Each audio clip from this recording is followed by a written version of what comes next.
My girlfriend cheated on me with my best friend at a friend's gathering. He beat me half to death. My closest friend attempted to harm me because he harbors feelings for my longtime girlfriend. I'm Michael, 31, and Ethan, 30, has been my friend since we were 18. We connected over our shared career aspirations. After years of setbacks and numerous rejections, my career finally began to flourish over the past 3 years, whereas Ethan's did not. Throughout this time, I've dedicated significant effort to support him, offering encouragement and assistance.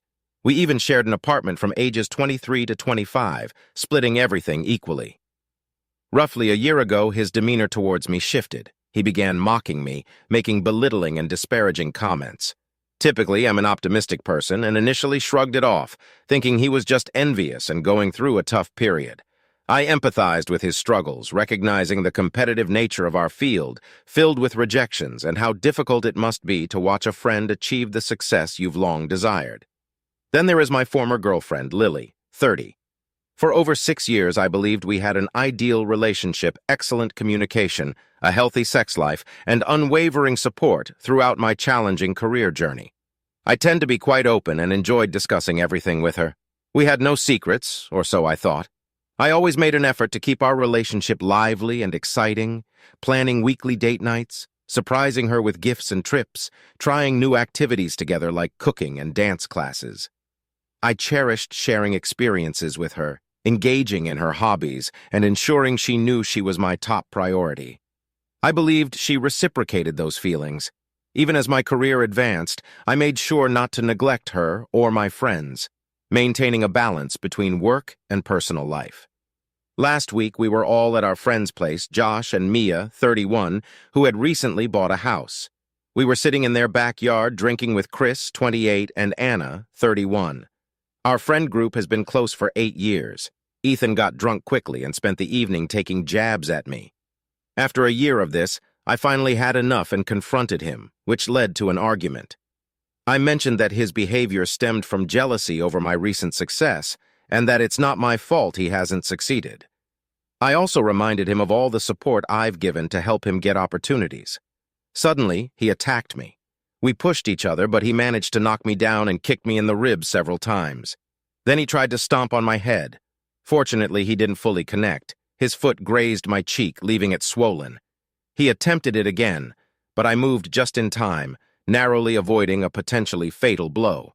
The others intervened, and I got up shouting at him. He seemed to walk away, but then picked up a wooden plank Josh and Mia were working on their fence and shed in the garden. Ethan lunged at me again, swinging the plank towards my head. I ducked and raised my arm, taking the blow on my elbow.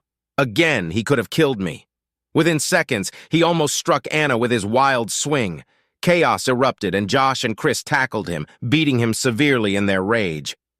The girls managed to pull them off Ethan, and everyone realized the gravity of the situation. Ethan sat up, and Lily went to his side.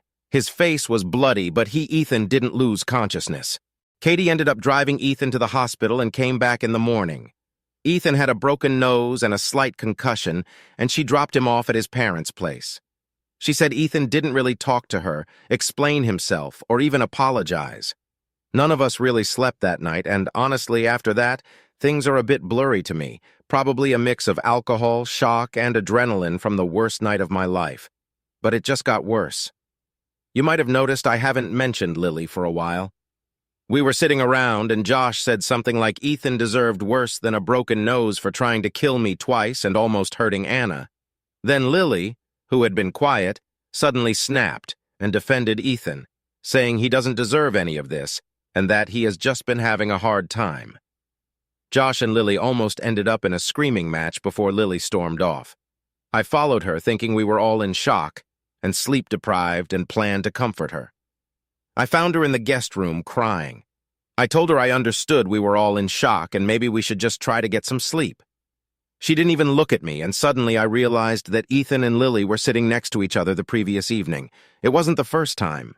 When Ethan was screaming at me, Lily was by his side, hugging his arm, pleading with him to take a walk with her and calm down, pleading with Ethan, not me. After Ethan kicked me, stomped on me, and swung a plank at me, her attention was still on calming him down while I lay there in pain. She didn't check on me when the guys were beating Ethan. She was screaming and hysterical, trying to pull them off him. I don't even remember her asking me once if I was okay all night. So I asked her, "Are you cheating on me with Ethan?" She just started crying hysterically, repeating that she never intended for it to go this far, and I got my answer. I just lost it and started yelling at her, asking what was going on and how she could do this. The others came in, and the guys took me to another room and tried to calm me down. Jane and Katie ended up driving Lily to her parents, and Jane stayed with her because they were worried about her. All the car ride, she cried so much she couldn't speak. When they got to her parents, Jane and Lily's dad had to help her up the stairs and into bed as she could barely stand, still hysterical. The only thing she managed to say or scream, according to them, was that she had ruined everything. Jane stayed because her parents were worried sick and had never seen her like this. Jane and Katie told them what had happened with Ethan and me, and it seemed to stem from Ethan and Lily's affair. 5 days passed, and I was in so much physical and emotional pain, just so angry and confused. My elbow had a fracture, I had a couple of bruised ribs, and the right side of my face was swollen. The night kept replaying in my head. I sent Lily some texts asking for an explanation, but she didn't answer. Then this morning, I got a call from my former mother-in-law. Bless their hearts, my former in-laws are amazing people who have always been kind to me and have helped me a lot these past years. She was very apologetic for her daughter and very understanding. Then she said that Lily wanted to see me and talk and asked if I could come over, which I agreed to. I arrived, and they said they would wait outside in their car to give us space. But because of Lily's state, they didn't want to leave the premises. When I walked in and saw Lily, it was a roller coaster of emotion, anger, and bitterness. Then I felt sorry for her and just wanted to hug her. She looked awful, like a mental patient who hadn't eaten, showered, or slept since that night. I just felt so bad seeing her like that. I had to restrain myself from running over and taking her in my arms, so I just sat down facing her. She said I could ask her anything and that she would be honest, repeatedly saying how sorry she was and how she had ruined everyone's lives. I'm not going to go into too many details as this is long enough, but basically, a year ago, Ethan confessed his love for Lily and had been very persistent since then. She said she made it clear it wasn't mutual. I asked why she didn't come to me, and she said she didn't want to ruin our friendship and wanted to fix things herself. In the past few months, he had become more aggressive, asking her to leave me for him. I asked if anything had happened between them. She admitted they kissed twice, with Ethan initiating both times, but she stopped it. They also cuddled once while watching a movie, during which Ethan tried to initiate sex, and she left, setting clear boundaries. I asked why she kept seeing him alone if he was constantly trying to kiss her and get her into bed. She said he always promised he wouldn't do it again. I asked why she didn't cut contact, why she kept answering his DMs, kept meeting him, giving him false hope, and leading him on. Did she like his attention? Then she said the strangest thing, that she felt bad for him, felt sorry for him, felt protective of him like she was his big sister. WTF. She felt the need to help him get over her. She even set him up on a date with a friend, which she sabotaged by being a jerk to the girl. I asked her if she was stupid. If she was telling the truth, she did nothing but keep his hope and crush for her alive by giving him all her time. She started crying and doubled down on having a sister-brother relationship with him, wanting to fix everything, saying he was just having a hard time, and she wanted to help him get on his feet again. But he kept getting more persistent and started talking badly about me, saying I didn't deserve her. She said she regretted everything, admitting she was stupid and had ruined everything, dealing with everything in the worst way possible, but she did it in good faith, not realizing she was just making things worse. Then I asked her if she had any contact with him since that night, and she took an awkward pause before bursting into tears and saying yes. That just destroyed me completely. This man had been trying to get with her for over a year, tried to kill me, and I waited 5 days for her to answer me, only for her mother to call me on her behalf. Meanwhile, she had been texting with him. I couldn't answer. I just felt like hurting her emotionally, not physically, so I decided to get up and go. She pleaded with me, offering to show me the texts, saying she just checked if he was okay, and then told him it was over and to stop contacting her. But for me, she made her choice. I was in the worst pain of my life these last 5 days because of them, and she still chose to continue talking to him while I was on my own. I walked out with her following me and pleading. Her mom and dad got out of the car and asked if everything was all right, and I just lost it. I yelled that their daughter had ruined my life, how she could choose the man who tried to stomp on my face over me. I was so angry I couldn't even drive, so I just started walking away. I don't know how long I was walking, but my ex-father-in-law drove up next to me and told me to get in, which I did, expecting him to yell at me or tell me off. But bless his heart, he just drove me home. We didn't talk all the way, but when he stopped outside my place, he put his hand on my shoulder. I couldn't even look him in the face after what I said to them. Lily did text me a screenshot of their texts, which seemed to prove what she said, that she only checked if he was okay, and then told him she couldn't keep him in her life, and that she would never forgive him for attacking me. She also sent more screenshots of their previous chats, mostly of her telling him to stop, that she didn't have feelings for him, and of her rejecting his advances. But as they had been talking for over a year, I guess she could cherry-pick parts of the conversations that look in her favor and leave other parts out. I have not responded yet, and I don't think I ever will. I will block her, but for some reason I just can't yet. Now, I'm here, just getting this all out of me. I feel so betrayed, angry, and horrible.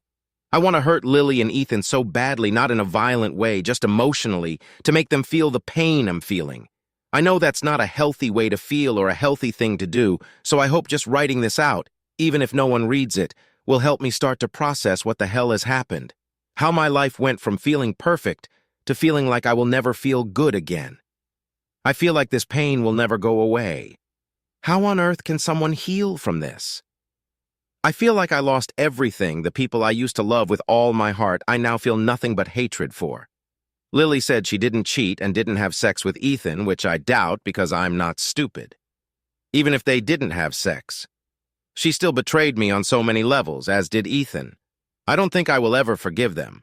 I don't feel like I will ever get to a place where I would even consider trying to. So to anyone who has ever been through a betrayal like this, from partners or friends or both, what is my next step? How can I begin the process to stop thinking about this and start trying to live my life again? Update. So I haven't felt the need to update until now because I kind of need advice again, or just reassurance on what to do. Since so many have asked for an update on the whole situation, I will try, but going into too many details will make this far too long. The situation I need advice on is in the bottom paragraphs.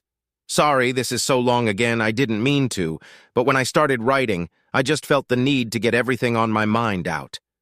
Everyone told me to press charges against Ethan. I don't know, maybe many of you are Americans with too much belief in the justice system or have watched too many TV shows about lawyers. It doesn't work that way, at least not in my country. I talked to 2 lawyers, and the outcome was that I could press charges, but Ethan going to jail is highly unlikely. The most likely outcome is that he has to pay for the trial and pay me a settlement. It might be a large fee or a small fee because I wasn't seriously hurt and had no long-lasting damages. My friends could testify to the severity of his assault, but the judge will most likely rule based on the damage that was done. He might get probation, but not jail. So yeah, I could maybe ruin him financially, but then he could press charges against Tom and Chris. And there is a bigger possibility they would end up worse from that case than Ethan would from mine, as they did break his nose and give him a concussion. With a decent lawyer, he could make it out as having lasting physical effects from it. This could become months or even years of dealing with this, and I just want it over with. His reputation has suffered. He lost some friends, and some said they would stay neutral. His older brother told me that he and his parents have expressed their disappointment in him but aren't disowning him, but his younger sister took it really hard. She used to joke that she considered me her older brother at Ethan's expense, lightheartedly. The joke was not cruel. She also looked up to Lily, so she took it hard and has refused to talk to Ethan. He did send me a long apology letter, but he never mentioned Lily, only his behavior towards me during the assault. It was sincere but not heartfelt. He owned up to a lot of things but blamed some on his mental health. I have not responded and will not. Jane and Katie, some of you suggested after I commented, told me that Ethan might have been abusive to Lily, that they might know more than they let on or were sticking by her. So I kind of played dumb talking about how I couldn't believe I didn't see the signs if they saw the signs. Yes, they knew about Ethan kissing Lily but claimed they didn't know the extent of it. Just that Ethan and Lily were spending time together, and Lily told them he kissed her, but she dealt with the problem. I didn't really believe that was all they knew, as Jane got very defensive when I confronted her more about this. That had a domino effect as Josh got mad at her for keeping it a secret and wondered what else she might be hiding.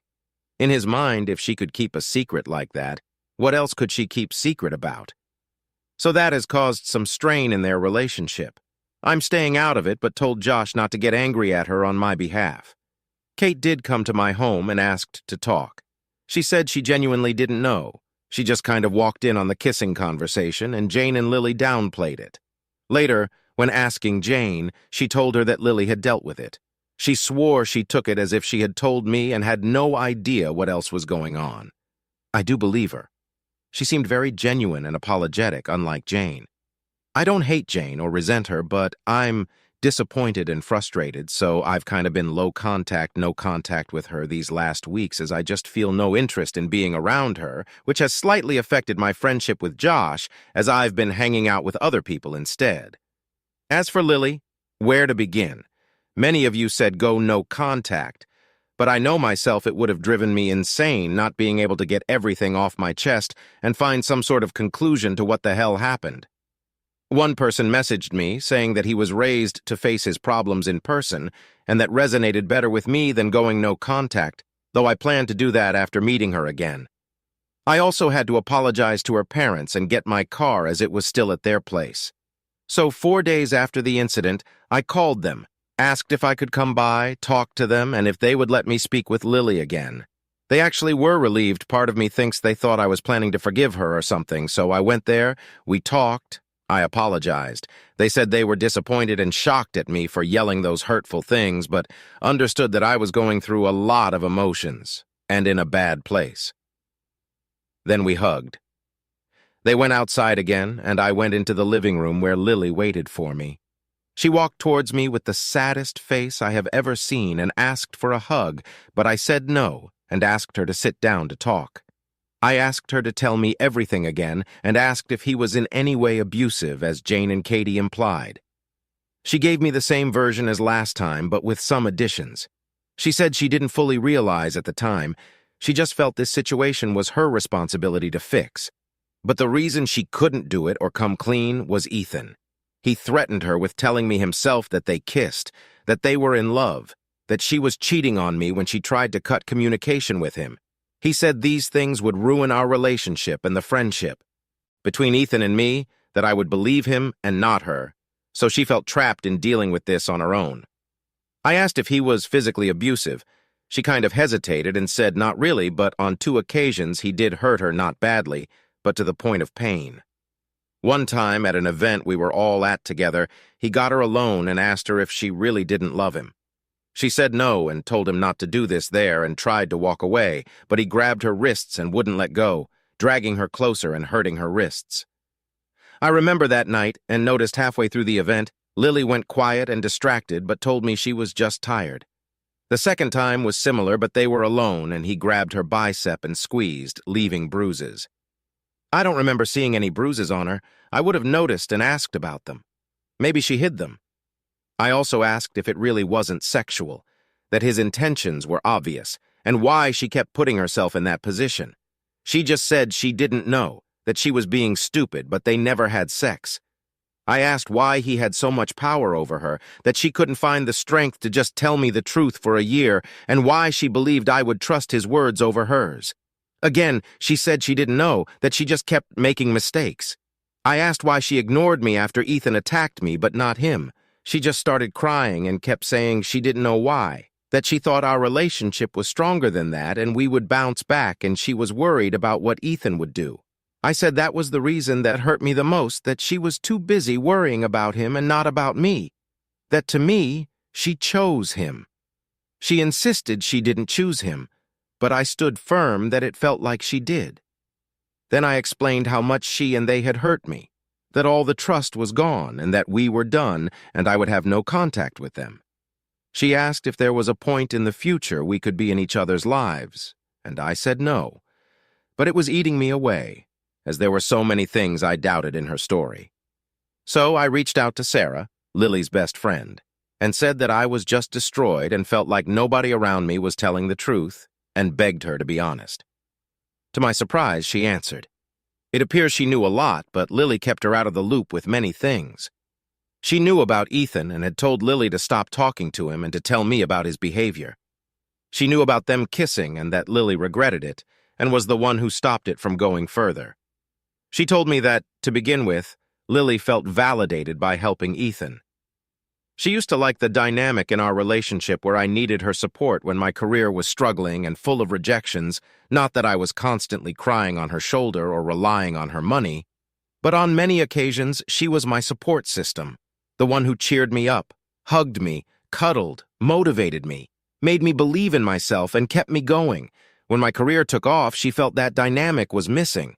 But then Ethan was in the position I was in, and she could give her support to him and feel that validation again. I was just baffled. Sarah said she was too when Lily told her. I asked if she felt validated by the sexual attraction from Ethan. Sarah said Lily never really talked about that, but as a girl herself, and knowing Lily for 30 years, she suspected that was a part of it too. Then I asked, as I've been fearing I might have been delusional about being a good boyfriend, if Lily ever talked bad about me, if maybe I did something to drive her into Ethan's arms. Sarah said not really, that Lily always sounded very much in love and often talked about how happy she was with me. Happy she was, how I made her feel special to the point where Sarah was almost jealous on a few occasions. Lily did call me overbearing, clingy, and said I would sometimes shut down and be selfish, but never anything worse than that. Since then, I kind of think Sarah has been flirting with me. She texts me every day, at first just asking how my day was or how I was feeling, then sending memes, and eventually memes that are kind of sexual. But I have no interest in anything with her, so I guess I will have to shut that down. I don't want her thinking I'm leading her on.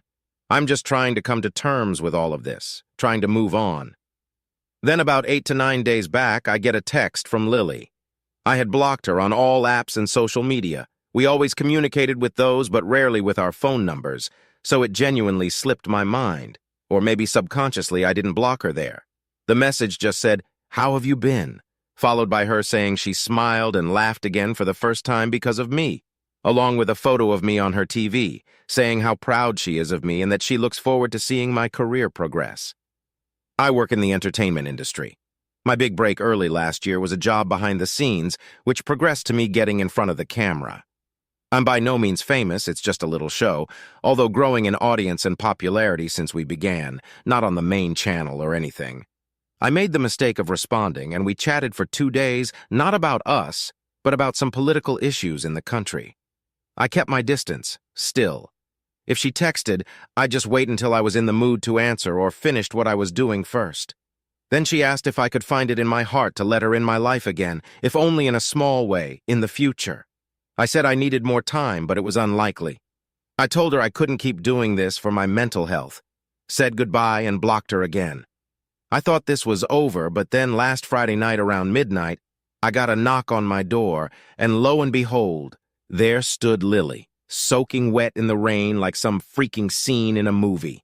I asked what the hell she was doing here. She said she was out drinking and wanted to see me, but got cold feet as soon as she left the taxi and stood by the road for 10 minutes, but was too cold to wait for another taxi now. So I let her in, gave her some old sweatpants, a t-shirt, and a hoodie of mine, and gave her a bag to put her wet clothes in. The story is that her girlfriends pressured her to go on a girls' night out, but she didn't feel ready, but she went anyway. They were drinking, and she got her favorite cocktail from when we were together. When out on our own, we used to have this thing where we would message each other all night with funny things that happened, inside jokes about situations, or just send pics of our drinks, the fancier, the better. We were that annoying couple. Yes, always on our phone, talking when separated. She instinctively reached for her phone to send me a pic, but then realized she could never do that again and felt a wave of sadness. She drank some more, and then, after telling her friends she didn't want to meet or talk to men, they invited some guys over and told one of them Lily was single. He was flirting and trying to get her attention, and her friends kept creating situations to leave them alone together. She had enough. She also told me that the guy was boring, uninteresting, and pathetic and ugly. Lily rarely talks like this about people, which brings me to this point. I know sober Lily, tipsy drunk Lily, and very drunk Lily. She seemed to be in the tipsy drunk state, but usually she's very giggly and bubbly. But now she was completely cold and distant, never looking me in the eye. When I met her, she looked at me with such sorrow and regret, almost speaking in a monotone. Never had I seen Lily like this. It was as if she were a different person. I was tired and felt weirded out. My mind went kind of blank. She just sat there, not saying a word. I went on the taxi app and ordered her another taxi, but after 15 minutes, the app said it was still searching for a taxi. I thought, screw this, and offered to drive her home as I didn't think her staying over was a good idea and suspected that might be her agenda. She just got her things and went to my car without any protest or saying anything in general. In the car, the mood was still weird. She asked to choose the music, and I said yes. She asked to hold my hand while we drove for one last time. Stupid me said yes. Then she just sat there, looking out the window, never looking at me. This attitude kind of disarmed me. My mind was blank. In a lame attempt to lighten the mood, I joked about driving her back to her friends and asked if that pathetic guy was still there. She just shrugged and said she was done with men forever. All they did was abuse her trust, manipulate her emotions and goodwill, and put her in lose-lose situations. I didn't know if that was a stab at me, Ethan, or both. I asked her why she said that, and she shrugged again and said it seriously. She also told me Ethan sent her a letter asking her to move with him to another country, but she threw it out. Then we just drove in silence. When we approached her parents' home, I felt her squeeze my hand like she didn't want to let go. When I stopped the car, she said nothing, just got out without looking at me and went inside. When I got back home, I of course found her underwear in my bathroom, placed beside the laundry basket where clothes would often fall. My common sense says she left them on purpose. She knows that's where clothes sometimes fall, but they do fall there naturally, so it's just another thing for me to overthink and doubt. Now I've got her underwear and she's got my clothes, which is a reason to see each other again. I was so confused and a little scared for Lily in this state. I even wondered if she was on drugs that night because she was so unlike herself. I'm debating if I should ask Sarah about it, but I shouldn't put her in that position and pull an Ethan on her. I'm also that naive that I unblocked Lily on everything because I genuinely thought she would reach out with an apology for showing up drunk at my place. The old Lily would have. I also noticed she changed her Instagram a lot, removed her bio, deleted almost every picture she had this cute and quirky feed. She kept 2 old pictures of her, deleted all the pictures with other people, and kept one picture of us together from a holiday 2 years ago that we both cherished as the most fun time in our lives. I felt like I was making a tiny bit of progress, but now I can't stop thinking about her again. The truth is, I really miss Lily so much. She really is a one-of-a-kind person. I've always realized how lucky I have been to have her in my life. As much as I've hated her and resented this past month, seeing her on Friday and remembering how she cried at her parents' house made me feel something.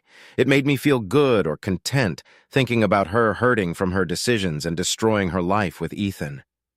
I felt like she deserved it for making me hurt so much, but now I feel some resentment, and I'm more worried and afraid for her.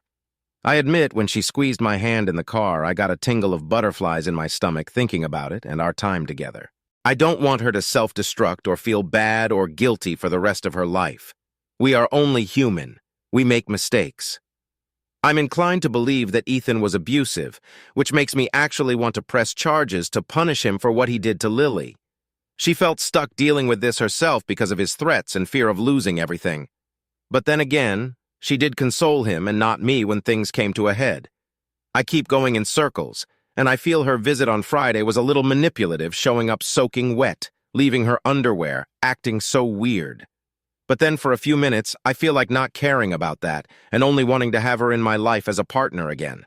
So I'm thinking in circles go no contact and try to be strong, reach out to her for an honest all-on-the-table talk, maybe try to work on things and see if we can move forward. Or just be the bigger person and meet her to end things in a way that relieves her of her guilt, so she won't beat herself up about this or regret her whole life, even if it means me lying or downplaying something so I can stop worrying about her. As you can see, fellow Redditors, I'm so very confused and clueless right now, hoping like last time someone will come along with advice that will help me see the right way forward.